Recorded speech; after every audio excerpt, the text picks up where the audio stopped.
Salve, estamos no ar, podcast Desobediência Sonora, edição 82. Nessa edição, gravada aqui na Casa Mafalda, temos o prazer de anunciar a entrevista com a galera da Caravana 43 Sudamérica. Bom, de trilha sonora a gente vai escutar uma temática relacionada também à entrevista e aos desaparecidos lá do México. Bom, para acessar todo o conteúdo do Desobediência Sonora, facebook.com/desobediência sonora, desobedienciasonora.milharal.org, youtube.com/desobediência sonora. E essa edição também conta com a parceria com o Núcleo Audiovisual Maria Lacerda de Moura. Valeu!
Salve, estamos no ar, podcast Desobediência Sonora, edição 82.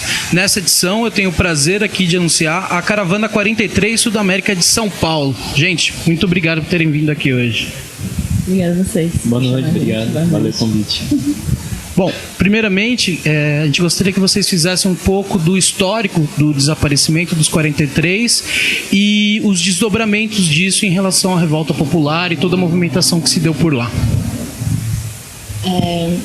Então, acho que a primeira coisa que é importante contextualizar é que esses 43 estudantes estudavam numa escola normal rural. As escolas normais rurais são uma, vamos dizer, uma herança da Revolução Mexicana, que são escolas onde só se entra gente abaixo de um limite de renda. Então, só entra gente pobre e forma professores para trabalharem no campo em lugares de difícil acesso. Essas escolas têm um histórico de luta, justamente por essa relação com a Revolução. A Ayotzinapa, em particular, que fica no estado de Guerreiro, que é mais para o sudeste, tem um histórico longo e bem respeitável de luta. É de lá que saiu também o guerrilheiro Lúcio Cabanha. Eles, todo ano, quando faz o aniversário de 2 de outubro, que foi também um massacre estudantil, eles juntam dinheiro para sair de Guerreiro para a Cidade do México, para participar dessa grande manifestação que tem todo ano. Era isso que eles estavam fazendo em 26 de setembro. Eles tinham ido para a cidade de Iguala para fazer como pedágio, como a gente faz também, para conseguir dinheiro para ir para lá. Quando eles estavam voltando, que a polícia... Tem muitas versões. A versão que a gente acha mais, assim, cabível, a polícia estava meio fazendo a segurança de uma atividade de campanha para quem seria a futura prefeita, e a polícia atacou eles, e desse ataque saíram 6 pessoas mortas, um companheiro ainda está em estado vegetativo no hospital, e os 43 estão desaparecidos. Esse lance da polícia que atacou os ônibus dos estudantes foi porque, né, o prefeito de Iguala, ele achava que o protesto, né, que a locomoção dos alunos, né, para a cidade de Iguala era para protestar e causar sobre a eleição da mulher dele, que era que ia se candidatar à prefeitura. E aí nisso ele manda a polícia, né, essa versão que manda a polícia atrás deles, né, então achava que era uma coisa que não tinha nada a ver, né, arrecadar o dinheiro para poder participar do protesto que eles fazem todo ano para lembrar desse massacre que aconteceu em 68 lá no México. Mas essa história está cheia de versões mal contadas, né? Porque o Francisco, que é o estudante que veio para cá com a caravana, falou que não só eles não sabiam que ia ter essa atividade de campanha na verdade, a mulher do governador ia ser candidata a prefeita, né? Iam lançar a campanha dela nesse dia, mas não só não sabiam disso, como o evento de campanha foi assim, sei lá, na hora do almoço, e eles estavam à noite. Então, assim, é uma coisa específica. A Ayotzinapa era um alvo, assim, pelo menos é o que o Francisco fala. É importante lembrar também que não são as primeiras, né? Porque são 6 mortes e 43 pessoas foram desaparecidas, mas não é a primeira vez que estudantes de Ayotzinapa morreram. Em 2011, acho que 3 estudantes morreram, e o Francisco mesmo fala, né, que cada normal tem seus mortos, né? Porque as normais lá do México são escolas de luta mesmo, né? Você tem fotos do lugar, são todas pintadas com foto do Che, do Lúcio Cabanha, então, são escolas que de fato formam pessoas para militar, para trabalhar no campo, nas escolas, né, de ensino básico, com recorte de classe e tal, então todos eles são muito engajados. Então, esse foi um acontecimento muito grande, né, mas só que não foi de repente uma coisa completamente nova, né? Isso segue uma linha histórica aí, uma linha de um tipo de repressão muito específico. E evidentemente porque as normais têm esse histórico, as normais rurais, elas estão querendo, o governo pretende fechar elas, então elas são de luta justamente porque para existir elas precisam estar lutando, porque constantemente, assim, eles têm pouquíssimo, são internatos, né? Então, eles comem lá, então os próprios estudantes plantam que eles vão comer e tal. E tem pouquíssima verba para eles sobreviverem. Então, é sempre uma luta até nesse sentido. Eles arrecadam a própria dinheiro que falta para manter a escola.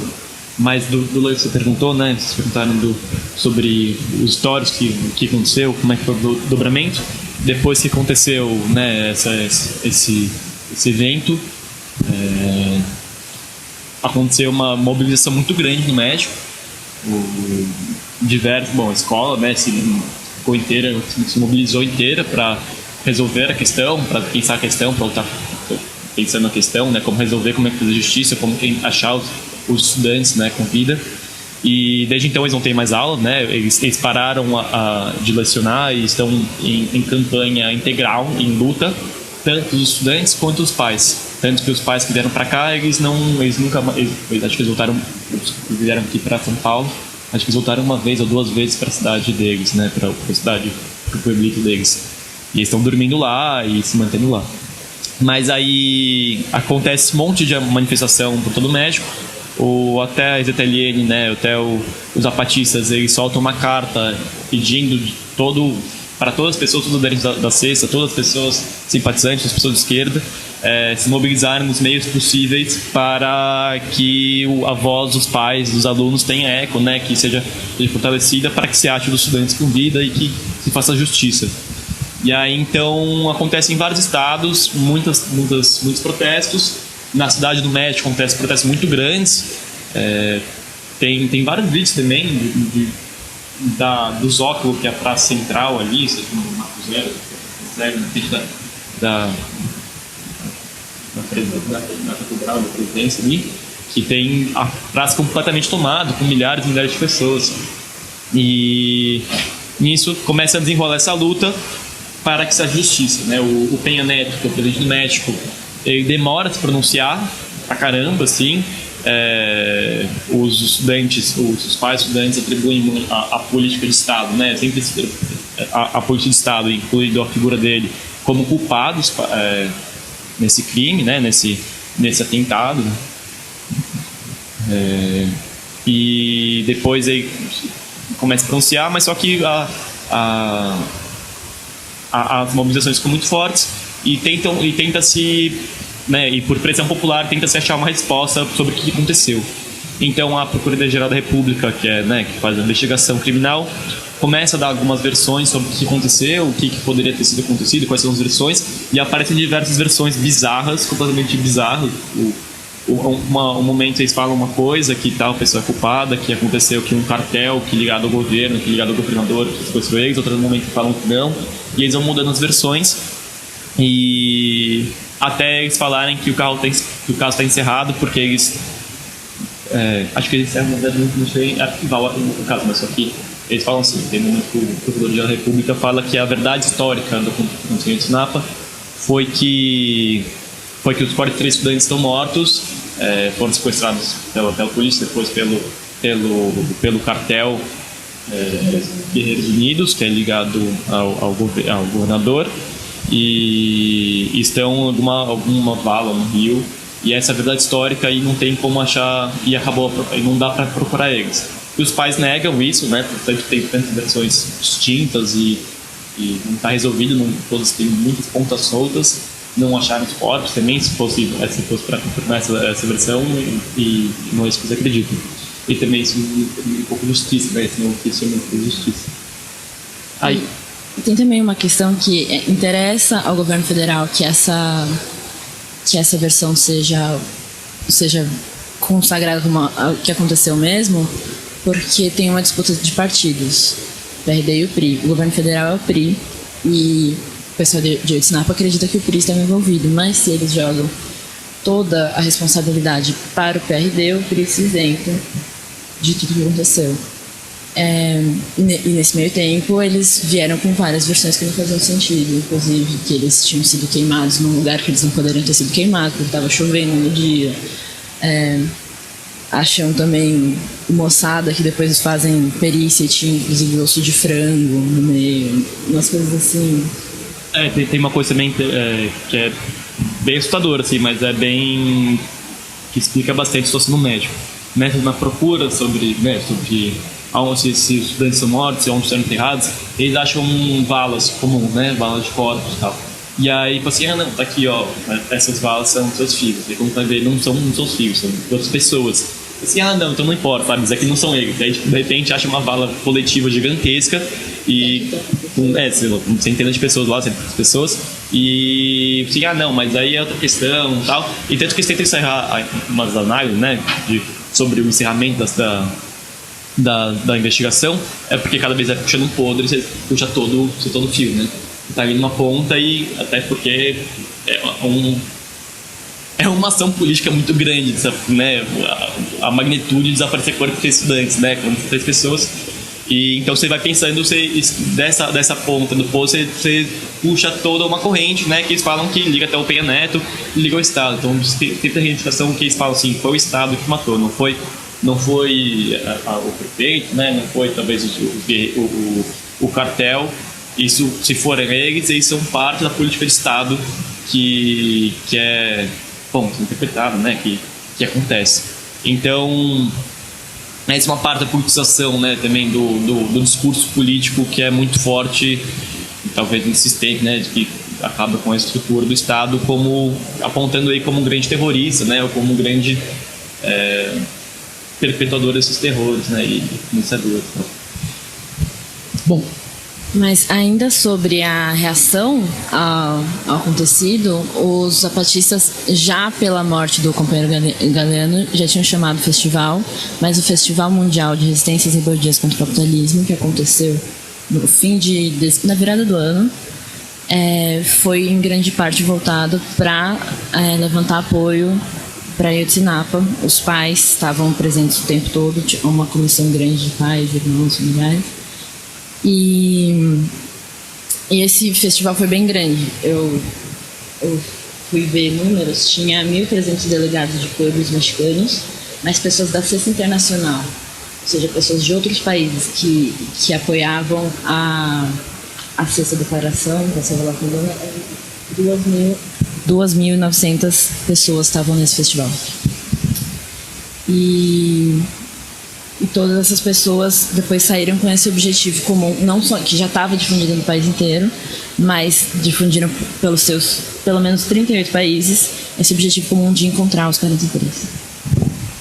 E depois disso, como que surge essa proposta, essa ideia das caravanas e quais os objetivos imediatos dela acontecerem, né? Quais ocorreram antes de acontecer aqui no Brasil? As caravanas começaram dentro do México mesmo, saindo de Guerrero. Acho que as primeiras caravanas foram por Chiapas e indo para outros estados, conseguindo apoio. E a partir disso, acho que inclusive foi articulado no festival. A primeira caravana, que se eu não me engano, foi pela Europa. E o objetivo é o objetivo pragmático de encontrar os 43 e conseguir apoio político e material para continuar nessa luta até encontrar. Há variações de atuação das caravanas em relação aos países, pelo menos se a gente pegar o antes do Brasil, houve formas diferentes de atuações ou ela se deu de forma semelhante com esse objetivo? Eu acho que a atuação principal, o objetivo principal das caravanas era difundir, divulgar a luta dos pais e dos alunos, né? Então, nesse sentido, eu acho que ela tem, nesse tipo de estratégia, eu acho que ela foi... Eu não tenho certeza, pra verdade, porque eu não sei muito bem como é que foram as outras. Mas isso que é a impressão que eu tive, ou conversa, não sei afirmar, assim, com certeza. Mas só que a ideia é fazer eco em outros lugares do acontecimento e da luta da resistência, né, como uma forma de pressão. Então, acho que essa estratégia ela acontece em todas as caravanas. Eu acho que toma formas diferentes em cada lugar, dependendo do contexto, né? Porque é uma via de mão dupla, né? Você fala sobre suas lutas resistentes, mas também conhece, você traz sua experiência, mas também recebe de outras pessoas, né? Como a gente, por exemplo, que a gente trocou experiência das nossas lutas e como é que a gente articula e como é que a gente, entre nós e as pessoas também que se juntam nesse processo também constroem coisas novas. E aqui a Sudamérica, como que ela teve início? Qual grupo que teve a iniciativa? Como é que foi os primeiros passos dessa organização aqui? A primeira reunião que aconteceu, na verdade, foi... Eu acho que assim, na América do Sul, o primeiro grupo que teve essa iniciativa foi em Rosário, né? Na Argentina. Aí em São Paulo... Em Rosário, a Argentina estava organizando essa caravana, espelhada nas outras caravanas que aconteceram pro Canadá, para os Estados Unidos e para a Europa também. Acho que nos Estados Unidos estava acontecendo. Aconteceu para o Canadá e para a Europa. Alguns coletivos aderentes à Sexta, né? Respondendo ao chamado da Exército, dos zapatistas, se organizaram também para tentar trazer eles para cá. E aí nisso algumas pessoas conheciam por conta também de serem aderentes da cesta, se conhecerem no contexto, terem se conhecido antes no México. São pessoas que, as primeiras pessoas que nos contactaram eram pessoas que viveram já no México, em Chiapas, eram próximos aos coletivos de apoio aos zapatistas, e mudando para o Brasil, para a Argentina, continuaram, né, aderentes à cesta e continuaram divulgando e lutando aqui em maneiras semelhantes, né, não semelhantes copiando, mas com as ideias. E aí essas pessoas contactaram, né, através já se conheciam, e daqui a gente propôs, eu pessoalmente tinha ido para o México também, conhecia algumas pessoas que estavam fazendo parte dessa caravana, e aí a gente pensou se a gente não conseguia fazer isso aqui também em São Paulo, aproveitar essa viagem para a Argentina e já também ser mais barato e ser mais, né, prático, de talvez tentar fazer um desvio para eles passarem por São Paulo.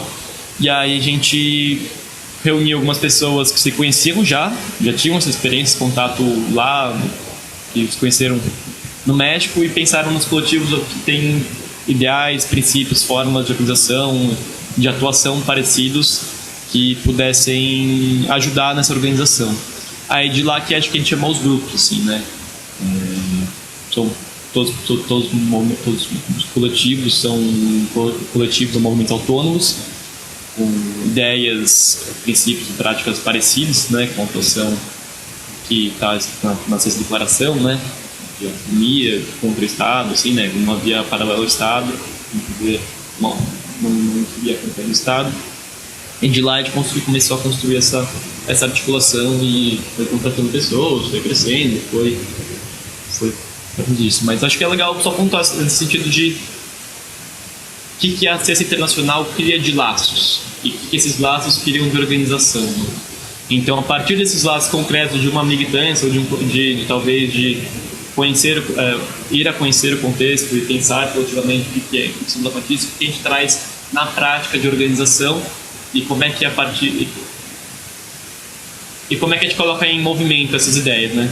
Então, eu acho que tá aí uma coisa muito interessante da cesta, ou dessa articulação que é super internacionalista, dos zapatistas, que também é conectar lutas, né? Que é conectar essas formas, estratégias de resistência e pensar coletivamente como a gente constrói um mundo diferente. Acho que daí que sai o projeto prático de trazê-los aqui para a gente construir isso. E aqui em São Paulo, quais coletivos fizeram parte disso e como é que foi o diálogo com os outros estados aqui no Brasil? Aqui em São Paulo, construíram diretamente a caravana a Rede 2 de Outubro, o Coletivo DAR, o MPL, a Casa Mafalda, o Katsu e a Fanfarra do Mal. A gente também fez...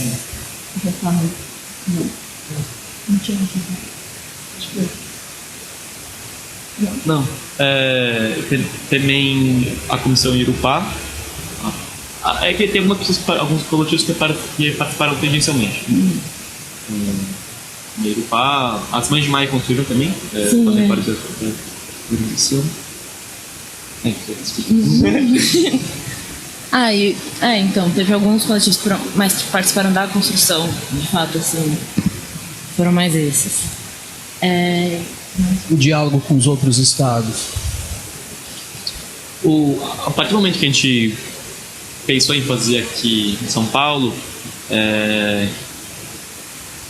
outras pessoas de outros estados ficaram sabendo, outras pessoas já tinham contato, né, de militância ou de contato próximo de eles conheciam no rolê ou em alguma experiência da Batista também.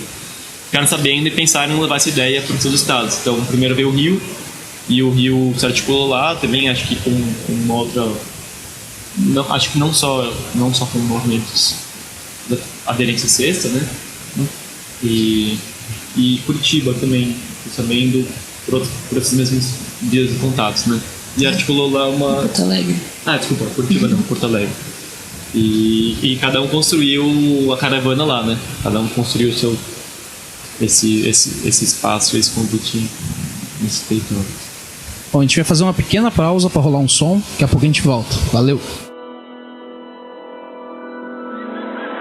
Tal vez, como campesinos que somos, tal vez no nos podamos expresar, pero lo que nosotros sintemos en nuestro corazón, sintemos rabia, porque el gobierno no nos ha respondido como debería.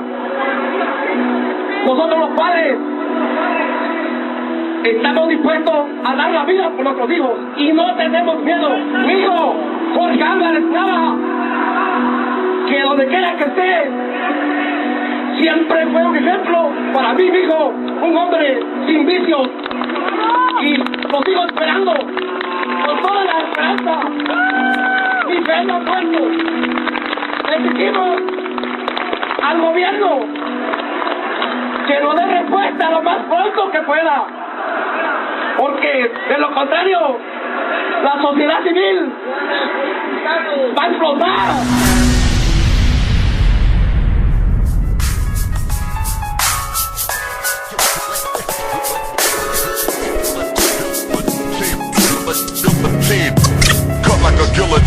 Rabia y coraje, lo que siente mi corazón. Ansío a cada hora del estado su destrucción.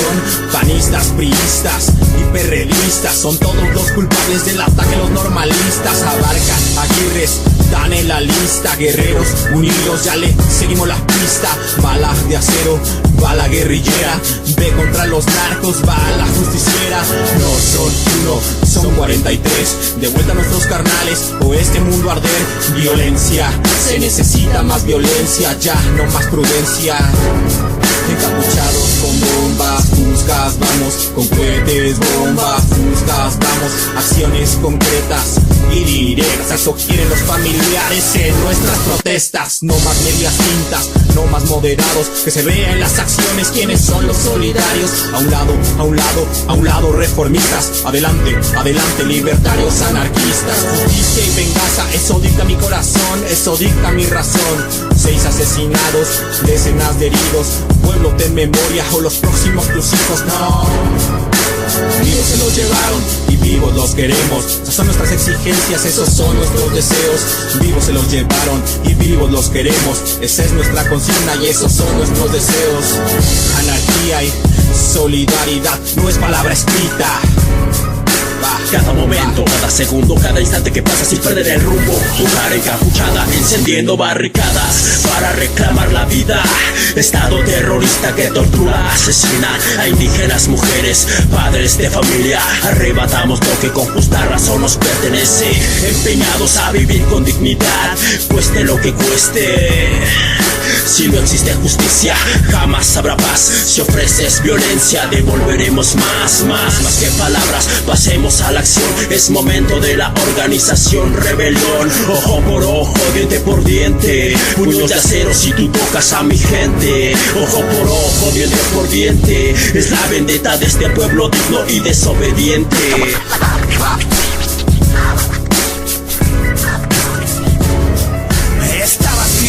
La revolución jamás será televisada, pero sí manipulada. Plebeyos, pecadores, vasallos, deudores, lacayos, trabajadores, hijos de obreros te dirán, hijo de campesino tú serás. Padre nuestro, perdona nuestras ofensas, así como nosotros perdonamos a los que nos ofenden. Mientras sigas pidiendo perdón a su Dios por pensar que es pecado liberarte, violentando al Estado que te ha martirizado. Mientras pidas a los cielos por semejantes que tienen más que tú en esta tierra. Olvidas que te roban, memoria no se borra. Y por eso ante los ojos de Dios será lo mismo que ante los ojos de tu patrón. Que no se diga que es lo mismo de siempre hablar de la desigualdad. Dejaré de decirlo cuando la igualdad se pueda cambiar. Que no me quiten el pan para que otro coma cambiar. Que no me nieguen la salud para que sus putas se embellezcan con cirugía. Castíguenme por herejía, celebren ecología.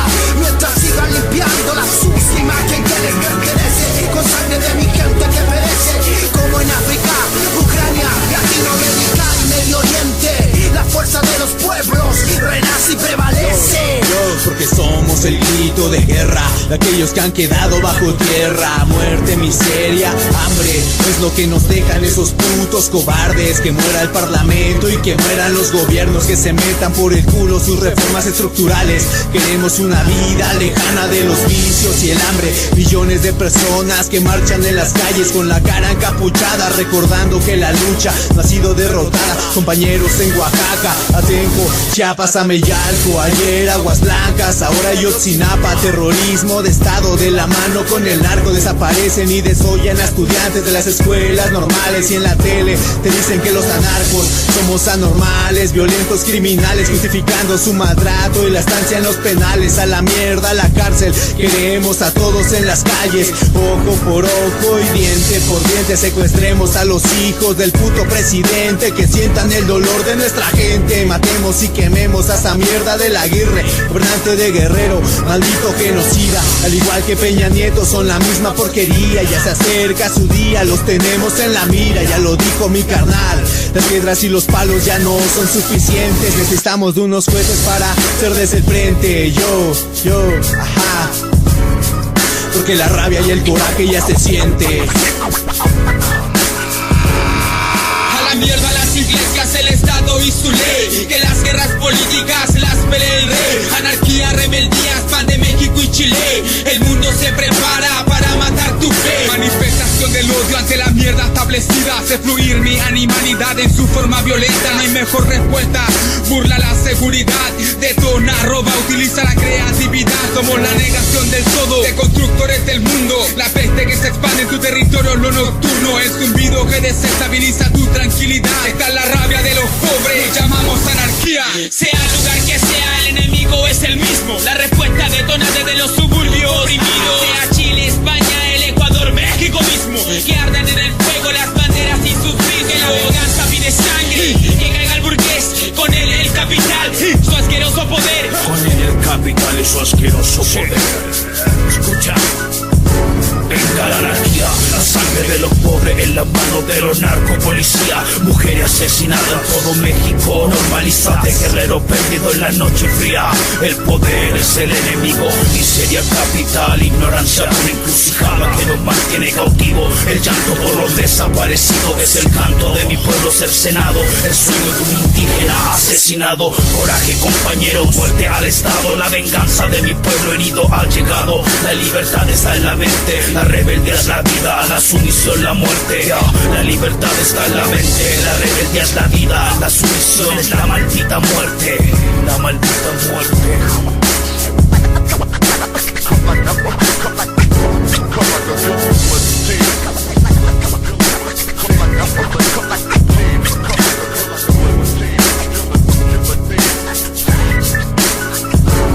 En la primavera, el ana de salvaje vuelve a su tierra para las luces.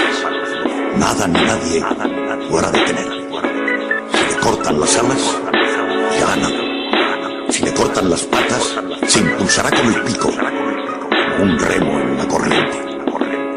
Ese viaje es su razón de ser. Porque el color de la sangre jamás se olvida. Los masacrados serán vengados, vestidos de verde olivo, políticamente vivos. No has muerto, no has muerto, no has muerto, camarada. Tu muerte, tu muerte, tu muerte será vengada. Estamos aí de volta. Bom, queria que vocês falassem um pouco sobre a Sexta Declaração. A Sexta Declaração é um texto dos povos zapatistas de 2005, eu acho, não tenho certeza. Eles explicam quem são eles, qual a luta deles, mas, para além disso, é um texto que critica o capitalismo, enfocando na crítica da globalização neoliberal. Então, eles acreditam que esse tipo de repressão tem a característica de diluir tudo, homogeneizar o mundo para uma grande repressão igual. Então ele tem a de queremos um mundo onde caibam todos os mundos, um mundo onde caibam todas as nossas existências. Então a sexta é uma chamada para todo mundo do mundo inteiro que quiser entrar nessa luta. E eles falam: a gente não vai falar para vocês como lutar, a gente só está chamando que a gente quer que vocês lutem com a gente, vamos ver como. A perspectiva que se coloca de classe, de organização, que é uma dos lemas também, né, de fazer a política abaixo à esquerda, né? Então, com as pessoas de baixo, com as pessoas pobres, e a esquerda com o projeto de esquerda, né? Nesse mundo que, onde há vários mundos, tem um posicionamento claro capitalista, né? Com a conta do próprio Estado, como o Estado proprietador e capital, né? Dos interesses de classe. E também lembrando que os zapatistas são indígenas, né? São maias, acho que são de 4 etnias, enfim. É uma coisa que é falada algumas vezes na sexta, que essa coisa de não diluir cultura, de preservar o seu modo de vida e você ter direito à autodeterminação, basicamente. E a partir da sexta declaração que se constituiu a Sexta Internacional, que é essa rede de solidariedade, de apoio, que é o que possibilitou também as caravanas. Uma coisa das caravanas que acho legal falar, que não é uma estratégia nova no México, isso, né? Pra gente acho que é uma coisa bem nova, assim, no Brasil. Tanto que foi uma das coisas bem bacanas, que é fazer uma avaliação, assim, acho que uma coisa foi um momento bem histórico para São Paulo, para o Brasil, essa caravana, porque acho que é a primeira vez que o movimento autônomo se reúne para fazer uma caravana internacional, né? Uma vez que trazem pessoas de fora e que vários coletivos se reúnem sem dar treta, e foi esse momento bacana. E é uma coisa meio que parece, para mim, não sei, talvez um reconhecimento, mas meio inédito, né? Mas lá no México é uma coisa que acontece bastante, assim. Eles já fizeram diversas caravanas que é para divulgar a luta, para divulgar o que está acontecendo e buscar novas formas de articulação, de resistência. E tanto uma das caravanas que eu acho muito interessante foi a caravana também, que a gente está falando também dos 43, mas também falando dos zapatistas, né? Que acho que foi a nossa via de entrada para responder esse eco, né? Esse chamado e tal. E se aprofundar na luta, né? Que eu não sei que ano que foi, talvez foi 2006, talvez foi 2006, mas que o subcomandante Marcos, né, ele fez uma caravana num período que eles têm um certo tipo de política, os zapatistas do Estado, num certo tipo de cessar-fogo. Então eles podem, depende da correlação de força, isso, claro, mas teve, acho que foi em 2006, ele fez um recorrido, né, pelo México, Marcos a cavalo. Ele sai de Chiapas, né, do sudeste do México, e passeia por todo o México para divulgar as ideias da sexta, para divulgar a luta dos zapatistas e para articular lutas. Então ele teve dos punk louco lá do DF até o movimento contra a tarifa da energia elétrica. Então vários movimentos que eles vão fazendo no caminho lento, né? Uma das primeiras consignas legal que eles têm, que eles fazem o passo mais lento, né? O passo do caracol. Também acho que é uma coisa bem interessante para a esquerda como um todo, né? Que tantas vezes a gente está lutando e quantas vezes a gente se decepciona, né? Tipo, nos vemos perdendo muitas vezes, mas então, como que a gente faz para, no passo mais lento, a gente ter certeza que nossas bases são sólidas, né? Então, nesse passo do caracol, né? Esse passo muito devagar, da auto-organização, que é uma coisa muito importante, de ter certeza que a gente avança, né? A gente avança muito mais que a gente avança.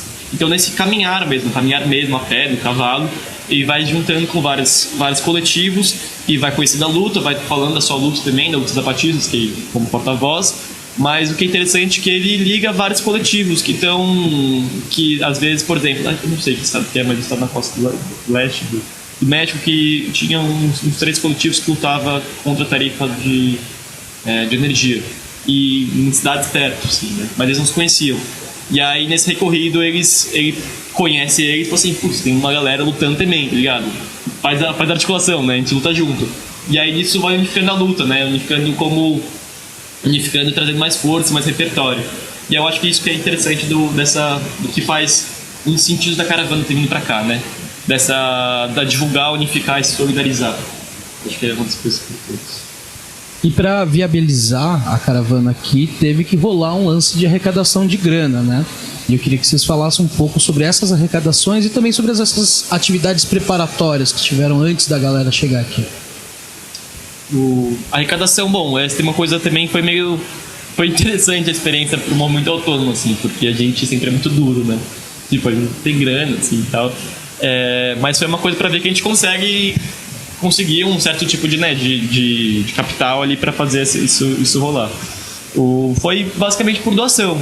A gente fez um chamado nas redes sociais, na internet, e foi por doação mesmo. As pessoas doaram e a gente arrecadou algum dinheiro fazendo cervejada. Teve cervejada, teve festa, teve show. E a gente ficava nesses espaços também enchendo o saco para as pessoas darem mais. Também teve uma adoção de coletivos aderentes à cesta europeus, que então deram dinheiro. Deram dinheiro. Empréstimo. Não, isso foi a adoção E também isso o curso foi repartido em 7 cidades, né? Foi Córdoba, Rosário, Buenos Aires, Montevidéu, Argentina, Montevidéu, Uruguai, São Paulo, Porto Alegre e Rio de Janeiro. Então, deu uma diluída assim na responsabilidade do dinheiro. Então. Mas foi isso, assim, de arrecadação. As atividades preparatórias foram isso. A gente fez algumas cervejadas, a gente conseguiu fazer umas festas, teve um outro debate e a gente foi tentando articular, inclusive para chamar as pessoas para participarem da caravana, além do desespero por grana, que a gente só foi saber se a gente estava endividado ou não depois que acabou, ainda bem, deu tudo certo. E também a ideia das preparatórias era um dia aquecer o terreno, né? Uhum. Porque, de fato, eu acho o intercâmbio do Brasil e México é muito pequeno, assim, é uma coisa muito pouco falada, muito pouco discutida. Não, apesar de ter contextos muito parecidos, não é uma cultura que a gente tem, não é um repertório muito comum aqui, né? Normal também, porque mas a gente e muitas pessoas não sabem o que aconteceu, né, em 1993 e tal. Então era uma ideia de preparar o terreno para os caras não caírem aqui de paraquedas, tipo, e ninguém saber o que está acontecendo. E para a gente ir se formando ao longo do tempo e discutindo e pensando também nós o que a gente pode fazer. E aí, nesse sentido, teve esses debates, né? Teve um debate que foi bem legal, aqui na Casa Mafalda. A gente passou uns vídeos e tal, mas era isso, arrecadar o dinheiro, divulgar e preparar o terreno para que essas pessoas pudessem ir espalhando também, para quando chegassem tivesse já uma pequena base ali para que pudesse receber, tivesse sentido estarem aqui e fosse mais proveitoso, né? E já com o pessoal do México aqui, queria que vocês descrevessem um pouco como que foi cada atividade realizada aqui em São Paulo. A primeira coisa que a gente fez foi uma coletiva que foi bem legal.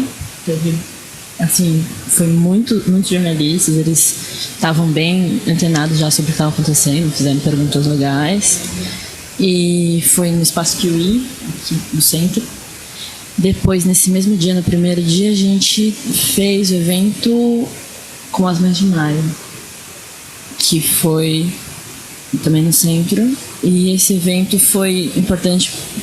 Acho que assim, o que o pessoal da caravana, o pessoal do México que estava aqui falou desse evento foi que foi importante para eles conhecerem a luta das mães. Eu acho para elas também. E essa coisa de troca é incrível. E nesse dia a gente também fez uma intervenção na Praça do Sé, que foi legal. Teve um teatro, né? O Coletivo de Galáxia fez uma apresentação de uma peça para recebê-los, né? E a gente achou que foi um pequeno ato. Tinha umas 20 pessoas, eu acho, né? Umas 20, 30 pessoas no primeiro... Nesse momento aí do teatro e debate, né? Depois do debate. Sim, e depois do dia seguinte... Bastante gente, né? Bem positivo, eu acho, assim. Acho que a gente não esperava tanta gente, né? Foi bom. Eu acho que também acabou tendo espaço para umas perguntas legais, depois do debate do 1 de maio. Essa questão, por exemplo, do Movimento de Maio foi bem central nessa organização, que era quais são as pontes, quais são as referências em comum, quais são os contextos em comum, o que a gente se assemelha, né? Como que a gente luta, como que a gente cresce junto. E as Mães de Maio, a luta delas e os pais de Tunapa têm um repertório muito parecido, né? E assim como o México e o Brasil vivem contextos históricos e contextos políticos muito parecidos. E aí a ideia, na verdade, desse debate era também fazer essa ponte, né? Como a gente reconhece eles na gente e eles reconhecem a gente neles. E aí, nesse sentido de trocar experiências e falar, tamo junto, né? Tipo, a gente também vive isso, a gente tá ligado e a gente tá, vamos juntar força, somar e partir pra cima, né? Se organizar. Tá? Foi muito bom porque essa vontade de reiterar o tamo junto vinha dos dois lados. As Mães de Maio o tempo inteiro ficavam falando, mas a gente não vai deixar de falar por vocês aqui. E os companheiros do México também falavam, mas agora que a gente conhece a luta de vocês, a gente também vai falar por vocês no México. Isso, achei um laço bem forte. Não, foi muito legal. E aí no dia seguinte a gente foi para Tanandaporã, que é a aldeia Guarani que tem aqui em Parelheiros.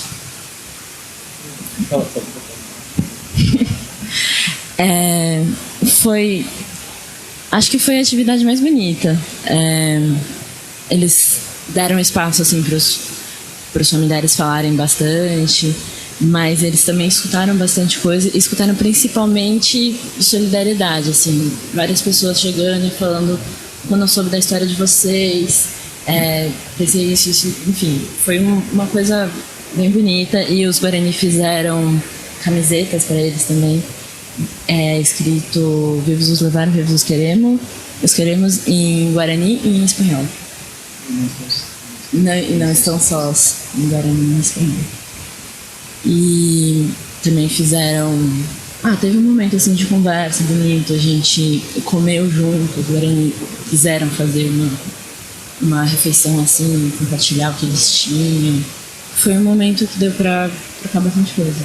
Teve uma reza também, né? Força e tal, os pais. E foi uma coisa que acho que emocionou muito eles, assim, né? Tipo, esse abraço indígena foi uma coisa muito forte, né? Também como eles tratam da dor, né? É uma coisa que foi bem marcante, assim, que foi o estômago, assim, mas muito bonito. Foi a oportunidade que eles mais têm gostado. Aí, nesse mesmo dia, a gente foi pro Sarau do Binho,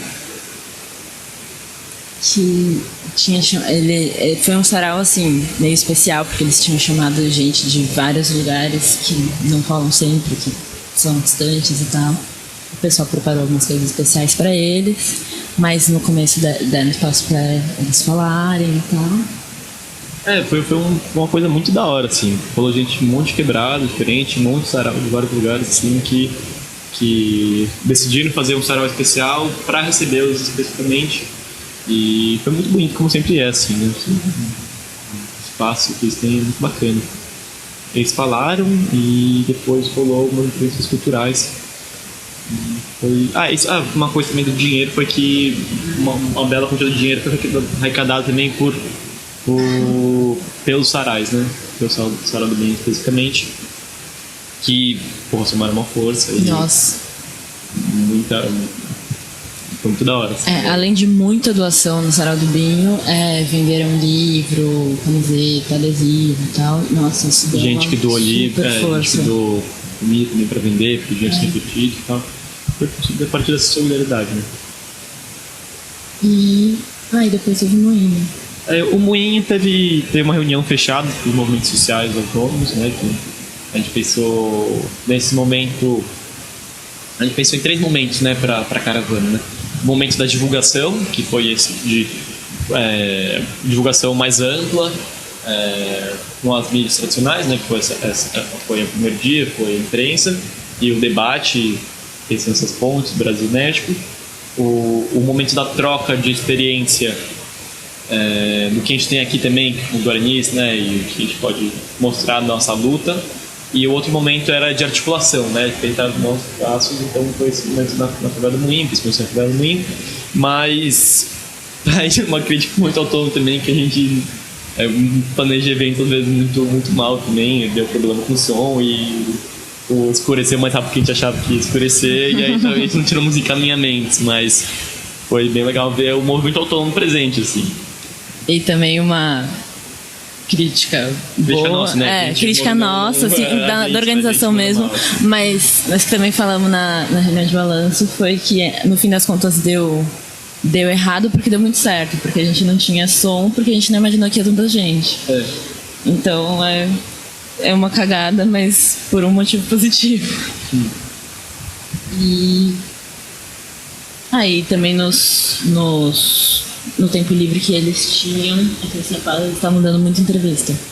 Falaram com muitos meios diferentes.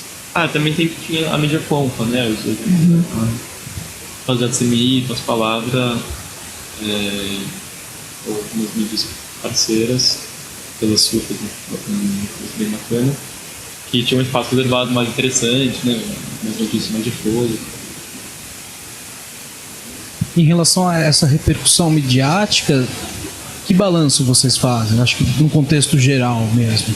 Desde lá da coletiva de imprensa e desde a repercussão de tudo, vendo de agora. Foi bem boa a repercussão, a gente não esperava que fosse tanta e tão positiva. Não teve, acho que teve uma matéria só que a gente considerou negativa, mas saiu muita coisa. E saiu inclusive coisa grande em meio grande, assim, mais confiável e tal, que a gente tava com medo que falassem alguma coisa mais tensa, mas só saíram notícias bem legais. E eu acho que também isso em grande parte tem a ver com a coletiva, porque os jornalistas se sensibilizaram bastante, porque o pessoal fala muito bem, eles contaram muito detalhadamente tudo que aconteceu e tal, e eu acho que teve um esforço de mostrar a versão deles, mesmo para além da mídia mais parceira. Inclusive até o consulado, ou embaixada consulado mexicano pedindo esclarecimento de uma matéria que falava que era o Estado e tal. Eles mandaram uma nota pro Globo, porque o Globo, e é legal falar que o Globo é nacional, né? Então, tipo, saiu no Brasil inteiro. Eles fizeram uma matéria que falava que os familiares não aceitam essa versão e que sim, foi o Estado, e sim, o Estado se recusa a encontrar os filhos deles, a falar onde está, e é isso. E daí o consulado mandou uma nota falando, não, peraí, não é bem assim, a gente procurou muito, a gente não é responsável por isso e tal. E daí os familiares acharam bem bom, né? Porque até agora não tinha tido isso no Brasil. Já tinha saído assim notícias na mídia mais parceira, só que em meios grandes a gente acaba tendo esse tipo de resposta. Mais uma pausa para mais um som. Valeu! For those who protested,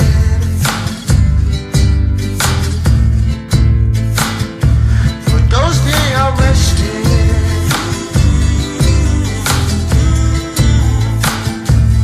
estaba por todos los caídos, por los desaparecidos, porque aunque es duro el camino no nos damos por vencidos. Vivos se los llevaron y así los queremos vivos. Vivo estarás, hermano, hasta que te alcance el olvido, y yo no descansaré hasta que estés de vuelta. No me detendré hasta tenerte cerca, pues este sentimiento no lo podrán apagar. Mi esperanza se hace fuerte para ayudarme a caminar. Expressing their will, for those they arrested, for those who were killed, for those who were tortured, for telling what's on their mind, and also for those who keep it blind. Para quien levanta la voz, para quien empuña la palabra, para quien conoce el poder y la fuerza que a la verdad acompaña, para quien exige justicia, para quien actúa y no calla, para quien a pesar de todo se mantiene fiel a su causa, para aquel que no se dejó caer, aunque nada parecía bien, para aquel que sigue luchando y sigue confiando al 100, pues este sentimiento no nos lo van a arrancar, la esperanza nos alumbra para poder avanzar. Expressing their will, for those they arrested, for those who were killed, for those who were tortured, for telling what's on their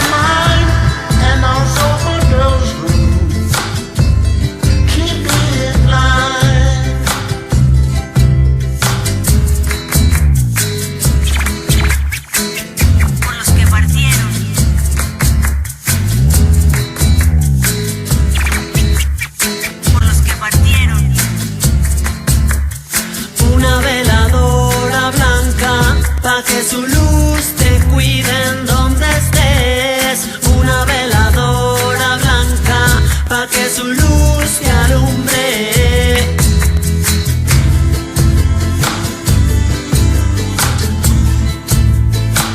Sus balas no nos matan, nos hacen más fuertes. Those who protested, expressing their will.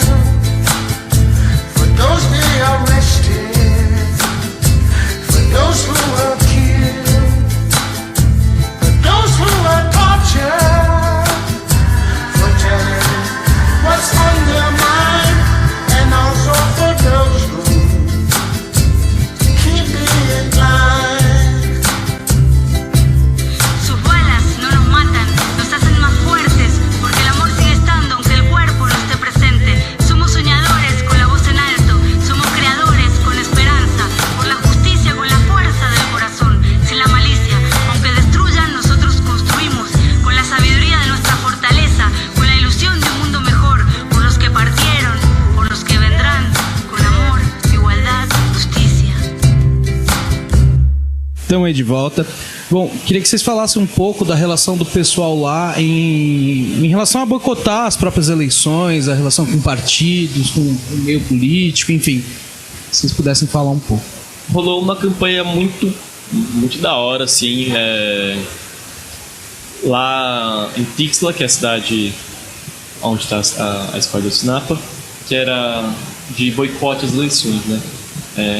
Mas é um boicote ativo, não é boicote de assim, não, então eu não vou votar. Não, boicote bem ativo nas boicote eleições. assim, não, então eu vou lá queimar o ouro. Na análise deles, né, da questão de não reconhecer os culpados, não acabar as investigações, não seguir elas, e vem com as eleições, eles reconhecem que isso assim, não, cara, não dá, tal, mas então vamos eleger outra pessoa e passa, né? Então, tipo, você muda o cenário, assim, não, esse é o problema do governo e tal, e não tem legitimidade nenhuma, né, na visão deles não tem legitimidade nenhuma para se fazer uma eleição sem que isso não seja resolvido, né? Ou seja, mas isso é uma questão estrutural, né? Então não tem legitimidade do Estado para existir antes de se resolver o capitalismo, que seja, ou visão que você queira fazer. Mas, então, rolou uma campanha ativa de boicote às eleições, e eles queimaram de eleição na cidade 26 urnas, 26 colégios eleitorais de 27, né? Então eles queimaram, mandaram um tanque de guerra pra rua e tal, rolou uma repressão bem forte. Isso é uma coisa que foi bem pesada aqui quando tava na caravana, porque esse boicote foi quando os pais estavam aqui, então eles ficavam muito nervosos, né? Porque imagina seus companheiros ali na rua e eles aqui, né? Tem inclusive uma história que o Mário contou, que ele ficou sabendo por celular, mas eu não vi matéria específica sobre isso, mas ele contou que entre os companheiros de Ayotzinapa, a polícia chegou a levar para prender 3, 4 pessoas. Aí o pessoal viu que vocês vão levar mais, vocês já levaram 43, nada disso. O pessoal foi lá, foi atrás da polícia, pegou o pessoal de volta. E aí, mas esse lance do boicote de eleições, ele não aconteceu só em Guerreiro, né? México tem um paradigma de militância, assim, de concepção de luta muito doido, assim, muito forte. É outra coisa, assim, uma coisa muito diferente do Brasil. Essa campanha foi intentada, eles têm guerrilhas, diversas guerrilhas no México ativas até hoje. Então, Guerreiro tem várias, Oaxaca tem um monte, né? Eles têm experiência de luta muito grande, né? Por exemplo, a Patrícia é o maior território autônomo liberado no mundo, né? O Guerreiro, em 2000, Oaxaca, a cidade de Oaxaca, teve, durante 6 meses, foi autogestionada pelas próprias pessoas, né, de Oaxaca. E outros estados, né, encamparam também essa luta de boicotes de eleições por diferentes motivos, né? Quer dizer, talvez estruturalmente pelo estado e pelo capital, mas surfando também, né, nas zonas de acontecimento de Ayotzinapa, e divulgou esse boicote da Patrícia, né, no início, né, Guerreiro, Oaxaca. A coisa de Ayotzinapa que tem aquela frase que se fala muito, acabou sendo uma palavra de ordem também, é que quiseram se enterrar, mas não sabiam que eles eram sementes. É uma coisa, assim, faz muito sentido porque Por exemplo, nesse contexto da eleição, em todos os lugares as pessoas têm motivo para resistir tão fortemente à eleição. Em todos os lugares o governo é uma farsa, e mesmo quando não é uma farsa, é o opressor. Mas assim, isso também fazendo o adendo de que essa palavra de ordem dá a entender que os 53 estão mortos e a gente não sabe se eles estão mortos. Mas o boicote ativo aconteceu agora em Guerreiro, em Oaxaca, em Michoacán e em Chiapas. E faz muito sentido isso ter acontecido, porque eles conseguiram se articular mais, acho que em parte pelo que aconteceu em Ayotzinapa. Mas tem esse histórico de luta, esse histórico de organização autônoma, e esses são os estados onde teve cidades mais organizadas nisso. Só que resistência à eleição, eu imagino que tem acontecido por quase todo o país. No DF, você teve. Enfim. É que também a eleição não era no país inteiro, né? Eram em alguns estados que eram eleições estaduais. Sobre a ação organizada na porta do estádio do Palmeiras no jogo entre Brasil e México, queria que vocês falassem um pouco a respeito, como é que foi a repercussão disso e a relação com as torcidas do lado de fora também. Uma das coisas que, talvez, uma das poucas coisas que a gente tirou de prática, né, de caminhamento das reuniões com movimentos sociais, foi fazer uma ação de solidariedade e reflexão no jogo Brasil e México.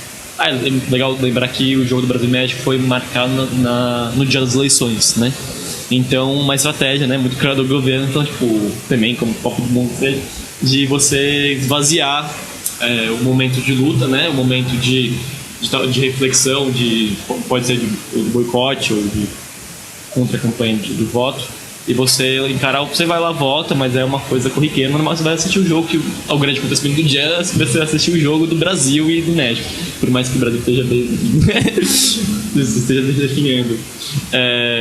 Mas posso fazer uma observação? Outra coisa que, na verdade, eu acho que é uma mostra de como o governo do México tem medo do povo, é que o jogo até, sei lá, 2 semanas antes ia ser no México. E se fosse, ia ter dado um negócio bem feio, né? Aí eles mudaram pro Brasil. E aí, bom, disso a gente pensou em fazer uma ação que pudesse aparecer, que pudesse dar uma repercussão, a voz e tal, fazer a voz deles. E fomos algumas pessoas com cartazes, faixas e disposição de causar ali umas entrevistas ao vivo, tanto nacionais e também pegar algumas internacionais, né?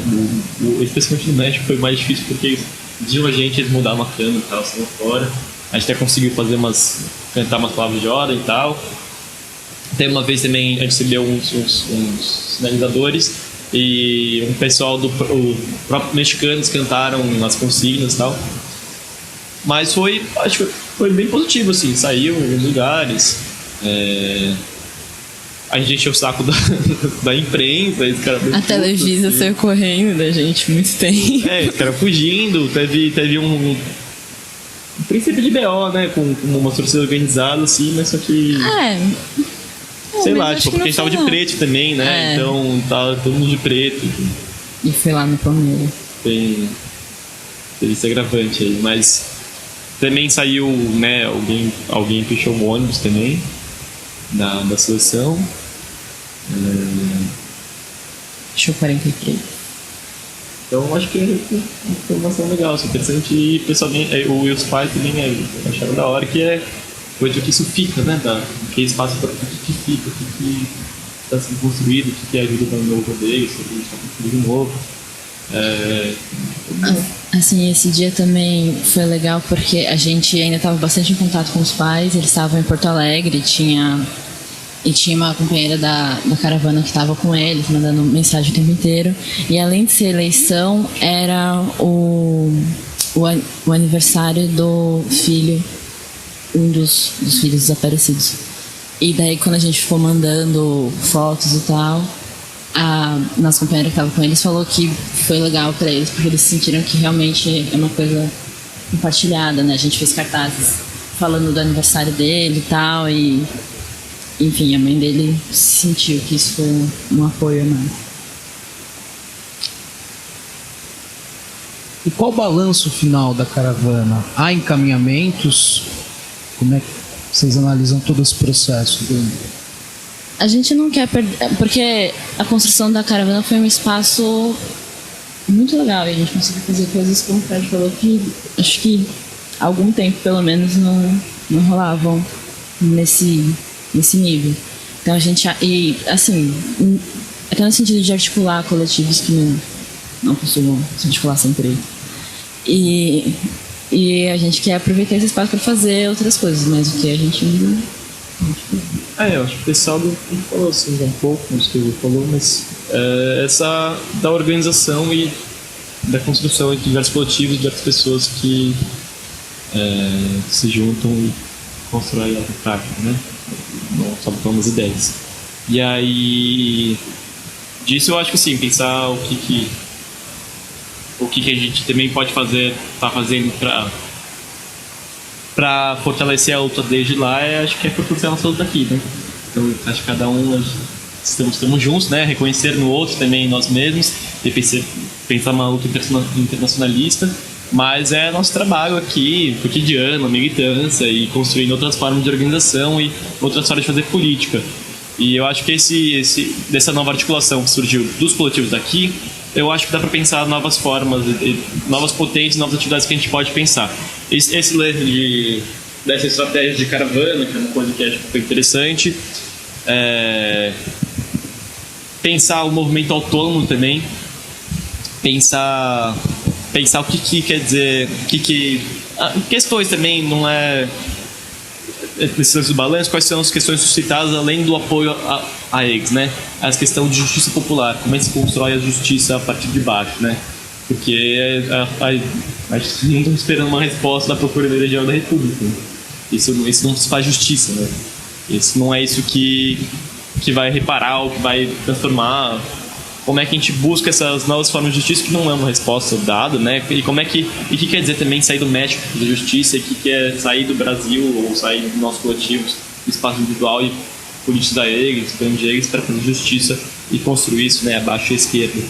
E aí acho que tem reflexões para a esquerda autônoma aqui no Brasil, aqui em São Paulo, e caminhos que a gente pode trilhar mais coletivamente, novas estratégias de organização e talvez dar série, né, continuidade desses debates aqui mesmo, né?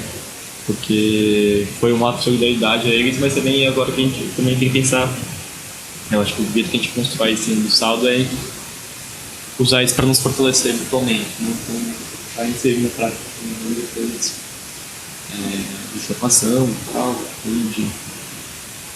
que eu acho que a gente cada qual faz de uma maneira, mas só que abre perspectivas diferentes. E também a gente consegue, dessa caravana, fortalecer muito laços com o México, muitíssimo, mas mesmo Argentina, Uruguai, enfim, entre coletivos que acabam ficando muito distantes. A gente fica muito preso em São Paulo, né? Eu acho que é um espaço para articulação para fora daqui legal. É lógico que é importante fortalecer aqui, só que eu acho que é uma coisa que vai e volta, né? Uma das também reflexões que a gente tira disso, assim, que é pensar também no contexto histórico agora, atual do Brasil, né?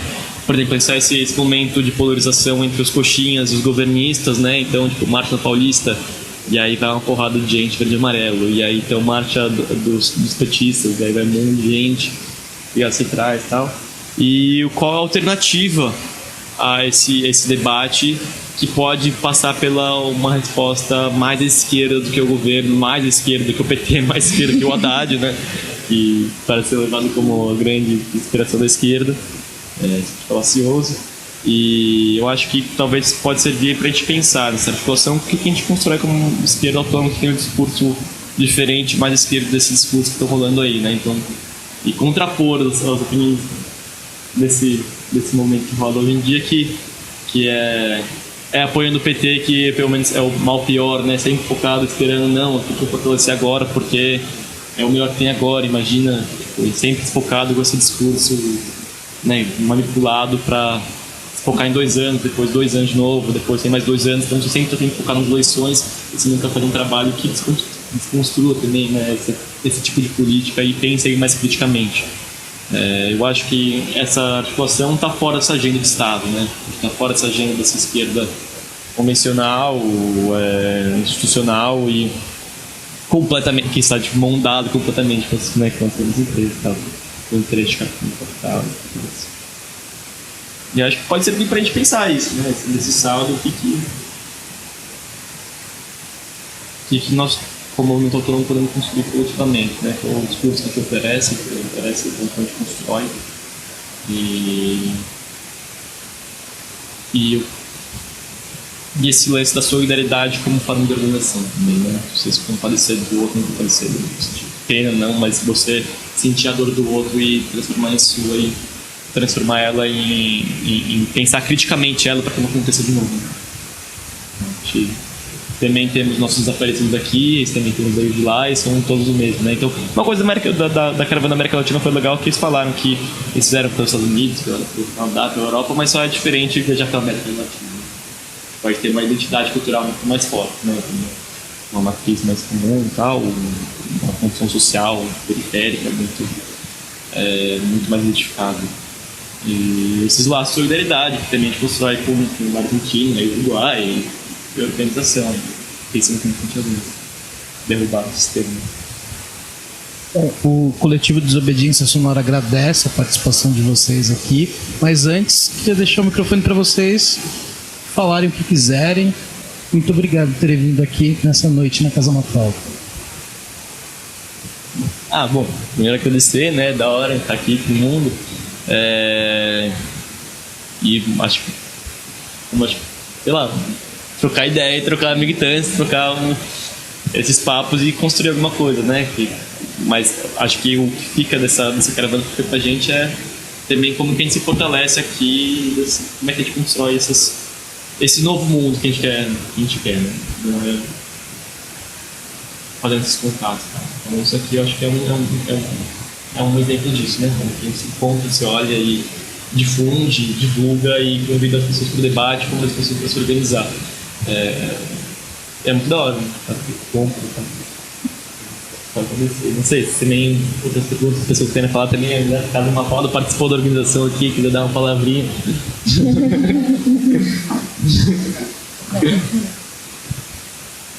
Tá ligado que é foto com os espaço autônomo, né? Não dá pra estar presente em todos os lugares também. La rabia es semilla que se entierra y crece.